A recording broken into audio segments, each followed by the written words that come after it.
Hello guys, welcome back to my channel learn easy English language. मैं आपका दोस्त अबूज़र। आज हम 2019 यूपी सुपर टेट का इंग्लिश का पेपर डीपली सॉल्व करेंगे और उसे समझेंगे। ठीक है, पहला क्वेश्चन है, एक पैसेज दिया हुआ है, उसमें से आपको दो क्वेश्चन करना है, 31 और 32। चलिए क्वेश्चन देख लेते हैं, आप पैसेज को डिटेल में पढ़ सकते हैं। पहला question, which of the following is most opposite in the meaning of word deplete as used in the passage. जो डिप्लीट वर्ड है इस पैसेज में, उसका अपोजिट हमें बताना है। पहले हम देखेंगे डिप्लीट की माने क्या है, उसके बाद उसका अपोजिट देखते हैं। पैसेज में दिया हुआ है, the only difference is that the oil will be deplete one day. ये फ़र्क सिर्फ इतना ही है कि जो ऑयल है वो क्या हो जाएगा, डिप्लीट एक दिन, यानी वो एक दिन ख़त्म हो जाएगा, खाली हो जाएगा जो तेल है। बट लेकिन are human resources will never be, लेकिन जो इंसानों के रिसोर्सेज हैं, संसाधन है, वो क्या कभी ख़त्म नहीं होंगे। तो डिप्लीट के माने यहाँ है ख़त्म होना, तो पैसेज में ख़त्म होने के माने में है। तो ऑप्शन देख लेते हैं। पहला दिया हुआ है रीजनरेट। रीजनरेट यानी दोबारा जन्म देना, यानी फिर से पैदा करना। तो डिप्लीट का जो अपोजिट वर्ड हो जाएगा, पहला ऑप्शन सही हो जाएगा, क्योंकि दूसरा एम्प्टी, एम्प्टी के माने खाली, ये तो सिनोनिम वर्ड हो जाएगा डिप्लीट का। क्विंच, क्विंच के माने प्यास बुझाना। इन्फ्लेट, इन्फ्लेट के माने होता है हवा भरना, यानी किसी चीज़ में कोई चीज़ भर देना, उसको कहते हैं इन्फ्लेट। तो पहला वाला ऑप्शन सही हो जाएगा रीजनरेट, यानी दोबारा जन्म देना। वहाँ तो तेल खत्म हो जाएगा, लेकिन उसका जो अपोजिट वर्ड रहेगा रीजनरेट हो जाएगा। दूसरा क्वेश्चन है, according to the author ideology in the context of economics. Passage को देख लेते हैं। पैसेज में लिखा हुआ है, in the field of economics, यानी इकोनॉमिक्स के क्षेत्र में, the tree of ideology. Ideology विचारधारा का जो दरख्त है, वृक्ष है, हैज़ नेवर बोर, कभी नहीं उसने पैदा किया, एनी फ्रूट, कोई भी फल, यानी उसने कोई रिजल्ट हमें नहीं दिया अभी तक। तो जो आंसर हो जाएगा इसमें होगा, पहला दिया हुआ is the most important consideration, ये तो गलत हो जाएगा। हैज़ बेयरली यील्डेड एनी रिजल्ट, यानी वो बहुत ही मुश्किल से कोई रिज़ल्ट हमें उसने दिया है। तो दूसरा वाला ऑप्शन इसमें क्या हो जाएगा, सही हो जाएगा।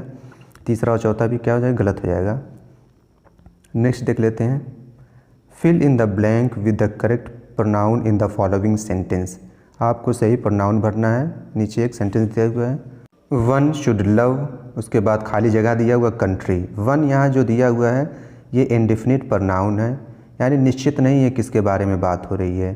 तो ये चीज़ ध्यान में रहे, जहाँ भी वन दिया हो इंडेफिनिट प्रोनाउन, उसके साथ जो दूसरी प्रोनाउन लगती है वंस लगता है। ठीक है, तो जो तीसरा वाला ऑप्शन है वो सही हो जाएगा, one should love one's country.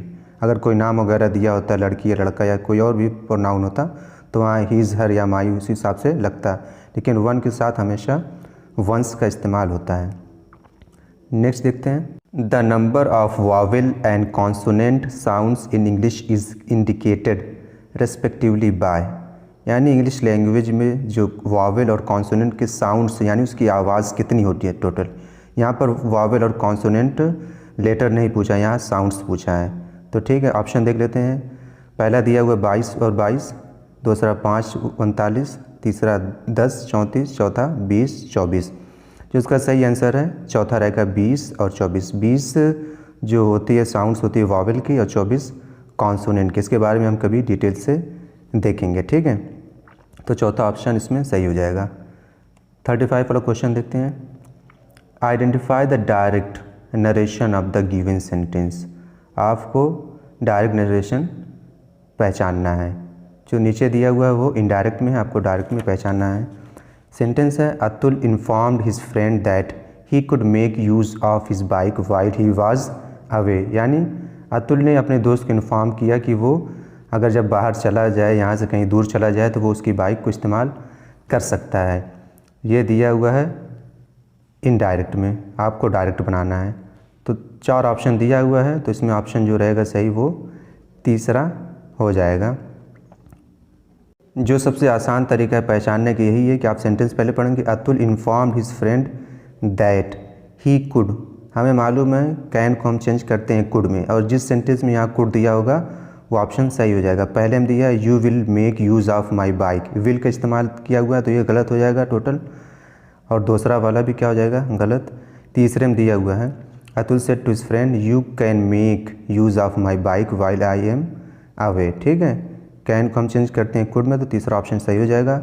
और चौथा जो दिया हुआ है वो इंट्रोगेटिव सेंटेंस दिया हुआ लास्ट में, आप देख सकते हैं will you make use of my bike while I am away, ठीक है, इसमें भी विल का इस्तेमाल किया गया है, तो सिर्फ तीसरा वाला ऑप्शन सही हो जाता है क्योंकि इसमें कैन और कुड को चेंज करते हैं, तो तीसरा ऑप्शन सही हो जाएगा।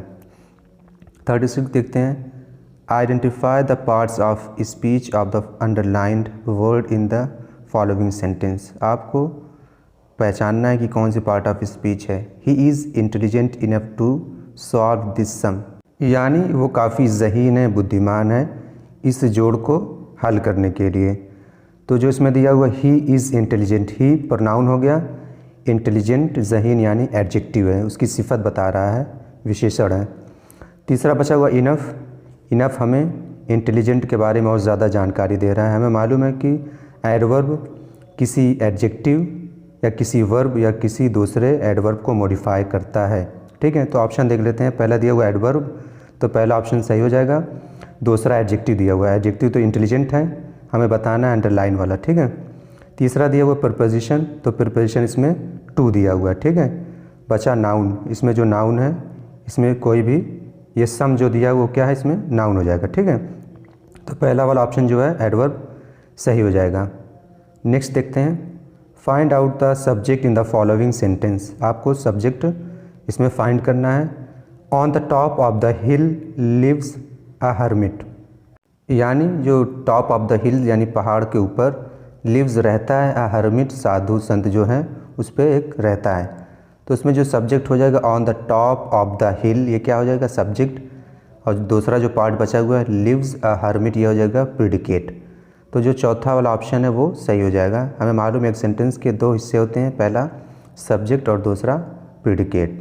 On the top of the hill lives a hermit, इसमें जो लिव्स अ हर्मिट है ये प्रिडिकेट हो जाएगा और बाकी पहला वाला हिस्सा सब क्या हो जाएगा सब्जेक्ट हो जाएगा। चौथा ऑप्शन सही है। नेक्स्ट देखते हैं, in the following sentence change the verb to the past tense. She hides her face for shame, जो इसमें हाइड दिया हुआ है ये क्या है वर्ब है, इसको पास्ट टेंस में चेंज करना है। तो हाइड का जो पास्ट टेंस होता है हिड होता है, ठीक है, तीसरा वाला ऑप्शन सही हो जाएगा। और जो पास्ट पार्टिसिपल होता है यानी तीसरा फॉर्म जो होता है हिडन होता है, तो अगर पास्ट पार्टिसिपल पूछता तो पहला वाला ऑप्शन सही होता, लेकिन यहाँ से पास्ट टेंस पूछा तो हाइड का हो जाएगा हिड, तो तीसरा ऑप्शन सही हो जाएगा। नेक्स्ट देखते हैं, identify the type of sentence given below. How well she sings, यानी कितने अच्छे से वो गाती है। तो ये कौन सा सेंटेंस आपको बताना है, डिक्लेरेटिव, इम्परेटिव, इंट्रोगेटिव या एक्सक्लेमेटरी। तो सेंटेंस का आखिरी में एक निशान लगा हुआ जिसको हम कहते हैं एक्सक्लेमेशन मार्क। एक्सक्लेमेशन मार्क जहाँ भी लगा होता है वो एक्सक्लेमेटरी सेंटेंस होता है, तो चौथा ऑप्शन सही हो जाएगा एक्सक्लेमेटरी सेंटेंस, ठीक है। लास्ट वाला देख लेते हैं, विच of the following sentences is correct. 4 sentence दिया, उसको बताना कौन सा करेक्ट है, मतलब 3 इसमें गलत होगा और 1 सही होगा। पहला दिया हुआ है he is an European citizen, पहला गलत हो जाएगा। ही इज़ एन, यूरोपियन के साथ आ का इस्तेमाल होता है, एन नहीं लगता, आर्टिकल ए लगता है, ठीक है, क्योंकि यूरोपियन की जो प्रोनाउंसिएशन यानी उसका उच्चारण जो है वाई से होगा, यानी हिंदी में या से करेंगे यूरोपियन, ना कि यूरोपियन करेंगे, ठीक है। ये भले ही ये ई से शुरू हो वावल से, लेकिन इसका जो प्रोनाउंसिएशन है या से यानी वाई से होगा, यूरोपियन, इसलिए इससे पहले आ का इस्तेमाल होता है। He is a European citizen. दूसरा ऑप्शन है an 1 rupee note is rare to find, यहाँ 1 के साथ ए का इस्तेमाल होगा। A 1 rupee note is rare to find, क्योंकि ओ क्या है वावेल है, लेकिन इसका जो प्रोनाउंसिएशन है 1 वा से होगा, ठीक है, डब्ल्यू से हिंदी इंग्लिश में करेंगे और हिंदी में वा से, इसीलिए इससे पहले आ का इस्तेमाल होता है। तीसरा ऑप्शन दिया हुआ I donate an unit of blood, unit से पहले आ का इस्तेमाल होगा, यानी I donated a unit of blood, इसका भी प्रोनाउंसिएशन सेम यूरोपियन की तरह होगा, ठीक है। चौथा जो ऑप्शन है वो सही हो जाएगा, an FIR was lodged against him, यानी उसके खिलाफ एक FIR दर्ज की गई, तो FIR जब हम प्रोनाउंसिएट करेंगे FIR ए आवाज़ जो स्टार्टिंग में आएगी ए आएगी, इसलिए इससे पहले एन का इस्तेमाल होगा क्योंकि उसकी आवाज़ क्या है, वॉवेल सी है, इसलिए हम उससे पहले एन लगाएंगे। एन FIR ए की आवाज़ आती है, इसलिए हम यहाँ पर एन का इस्तेमाल करेंगे। चौथा ऑप्शन सही हो जाएगा, बाकी तीनों सेंटेंस क्या हैं, गलत हो जाएंगे। उम्मीद करता हूँ दोस्तों आपको वीडियो पसंद आई होगी। नेक्स्ट वीडियो में हम 2018 का सुपर टेट का पेपर सॉल्व करेंगे। Thank you so much for watching my video.